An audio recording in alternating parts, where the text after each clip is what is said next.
was going back and forth on making this video or not, but I wanted to come on and chat briefly about my most recent fangirl experience seeing SF9 in Dallas like a week ago. It's been exactly a week since I saw them. I missed them. This isn't going to be long. This wasn't a VIP experience. Didn't meet the guys, nothing like that. And I already got the blog post up. Just kind of a written experience and pictures. What I'm planning on doing is after I speak, I'm going to have the concert videos I did take at the end of this video. I can put timestamps if you don't want to hear my ramblings. Promise not to ramble too long though. So, I went to Dallas last week to see SF9. Plans changed so much in the course of planning the trip and actually getting there and going to the concert. Ended up going solo, which really wasn't as terrifying of an experience as my anxiety-filled brain was making it out to be before I got there. It really wasn't bad. I had some really cool Uber drivers to and from the hotel. So it was pretty cool. Getting there, having like assigned seating, I really wasn't tripping on getting there too late, but I was like, let me get there early-ish to try to get merch, right? I got there. I don't remember where I was in the line when the doors actually opened around like 6ish, between 6 and 6:30.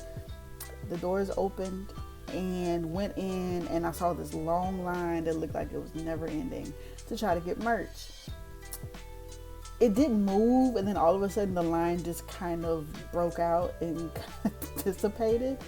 They sold out of merch. I don't know who was putting on everything and who had merch, because I didn't even know they had VIP for this one. I should have known they did, but I didn't know that. So otherwise I would have gotten it, but I didn't know. So didn't get merch. I'm gonna do kind of like I did with Card probably and see if they eventually sell some merch later. I guess I just wasn't paying attention when they like pre-sold merch, if they did it for the US dates too, but here nor there. But before I really talk about the show, let me just say that I walked into it just mainly like bias, which is Channy, right? Channy is my bias. Now, because the group is so big, I kind of had like multiple like bias records, I guess you could say, which is basically like Junqie and Rowoon, right? Two of them, those two were not there.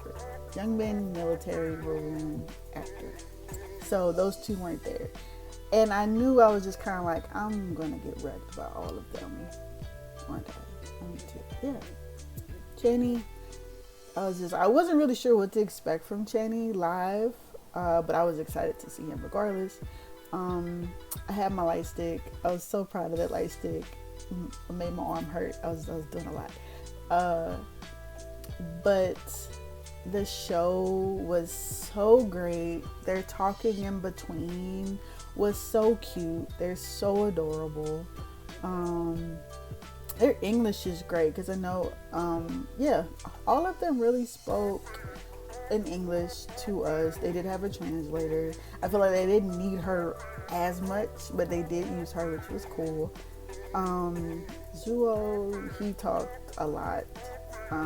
Taeyang, of course, spoke to us a lot.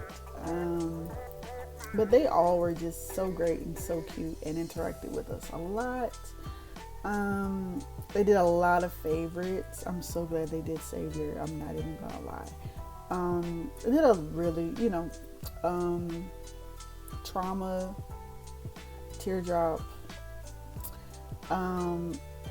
They did Enough. I'll list them. I have it in my blog of what songs they did. And they did a lot from the new album, which I was really excited about because Okay is my song. So I was excited about that. And they did some individual stages. Now, Hwayoung did a slower song where he was like singing. I feel like everybody was quiet for his, but everybody was just so kind of taken aback by him. Just like, oh my God, he's so beautiful. This song is emotional.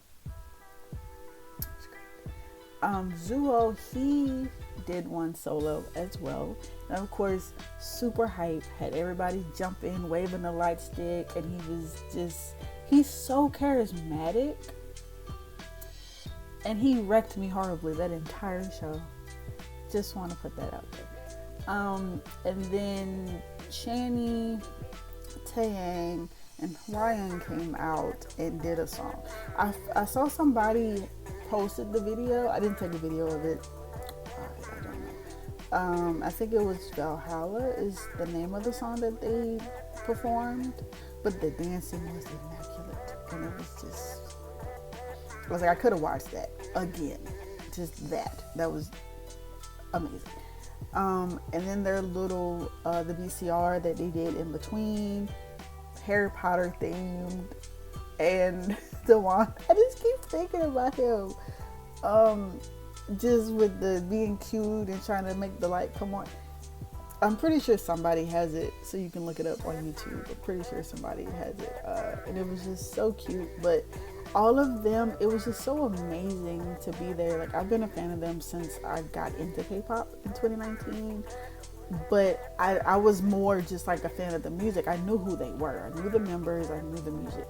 But I didn't really do a deep dive into them individually and their like personalities and all of that until probably a couple years ago. Maybe.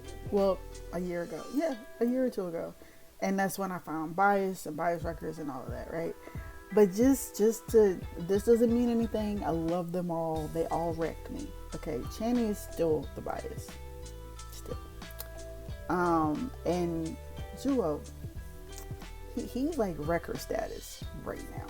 And so is Taeyang, because boy, with the smirking and all that dancing, and he kept coming to our side. But you know what? I guess because the others weren't there, and I've said this too, I was like, maybe it was good, because like if we would have had all 9, that would have been so dangerous. I would have loved every second but overall, the show was so much fun, and I made sure I was in the moment, especially because I was by myself. I was like, let me just enjoy this, embrace this, and I did. And it was just beautiful. The whole thing, I miss them. And I know, some of the others are probably going to have to leave for military at some point. Because we have 2 out right now. Yeah. So, like, we miss them. But the other 6 killed it. And it was so fun. And I had good seats. I remember I was kind of disappointed when I initially bought tickets. Because, of course, you want to be close. And I'm just like, I'm short. I always want to be closer. But there was kind of a slope. It was kind of a, angled.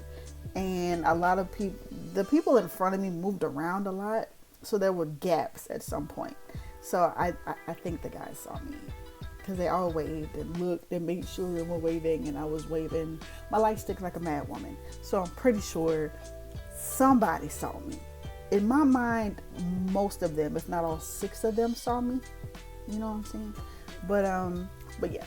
So I'm gonna cut it off here. It was just so fun. It was an experience, just like every K-pop concert is a different experience. But it was so much fun, and I'm looking forward to more stuff in 2023 because I think this is it for me for the year. The holidays coming up and I started a new job. So I will probably fill y'all in on that, my end of year post that I'm planning on doing. So, I'll kind of update you guys on what I've been doing. It'll be time to recap the year and we'll be ready to move into 2023. And there's no telling what's coming. I mean, tours are dropping like crazy right now.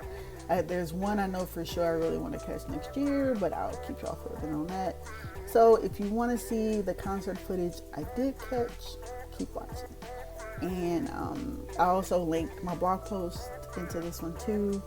And hopefully y'all enjoy that. Y'all read that. Check out my pictures. Check out the videos that are coming.